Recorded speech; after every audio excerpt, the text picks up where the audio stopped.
புது கலர்ஸ் புது ஃபேஷனோட தி சென்னை சில்க்ஸ்ல இந்த பொங்கலை ஓஹோன்னு கொண்டாடுங்க. தி சென்னை சில்க்ஸ், ஸ்ரீநகர், வேளச்சேரி, குரோம்பேட் மற்றும் திருவள்ளூர்.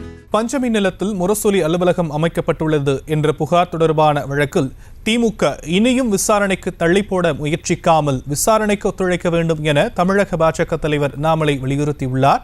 விவரங்களை செய்தியாளர் காண்டிப்பன் வழங்கலாம், கேட்கலாம். காண்டிப்பன், விரிவான விவரம். ஷியாம், தமிழக பாஜக தலைவர் அண்ணாமலை ட்விட்டர் பதிவு ஒன்று போட்டிருக்கிறார். அந்த ட்விட்டர் பதிப்புல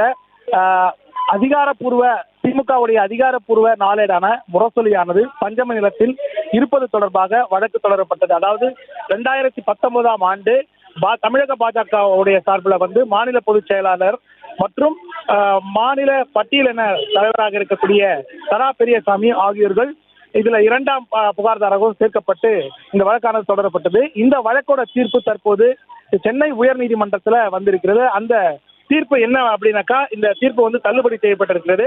குறிப்பாக இந்த புகார் தொடர்பாக மீண்டும் இதை விசாரிக்க வேண்டும், புதிதாக விசாரணைக்கு எடுத்துக்கொள்ளப்பட வேண்டும், புதிதாக மறுபடியும் துவங்க சொல்லியிருக்காங்க.